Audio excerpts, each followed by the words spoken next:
So tell me again how we are not being censored?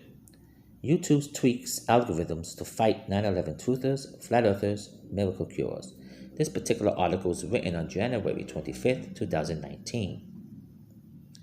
Here's a picture of a YouTube flat earth video. Now, look at the bottom of that picture. There is a blue disclaimer. YouTube does this to every flat earth video out there.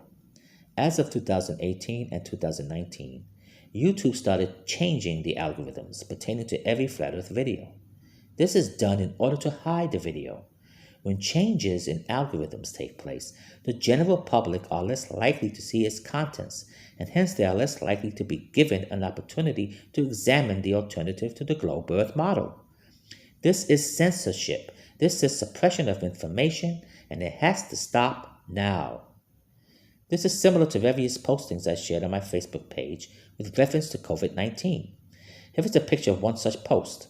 You will note the disclaimer at the bottom of the post. These disclaimers is their way of keeping the masses programmed into believing only in the mainstream narrative.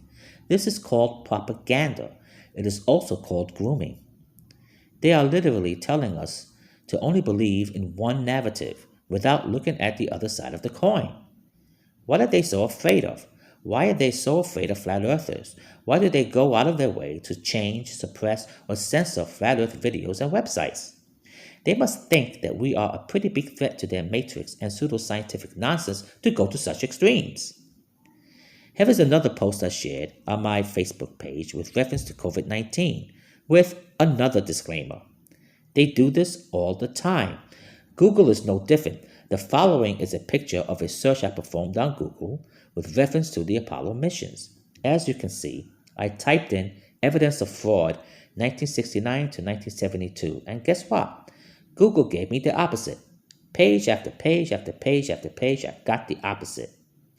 Again, I performed a simple search in Google. This time I typed in flat earth, and guess what? Google gave me the opposite again. The only way one can find a real flat earth video on YouTube is if the individual knows the actual name of the channel or the actual name of the uploader, which is highly unlikely for the average person to know. Search engines are no different. The only way one can find a real flat earth website is to search for it outside of Google. DuckDuck is a good web browser. But with reference to YouTube, Facebook, and Google, the suppression and censorship has to stop now.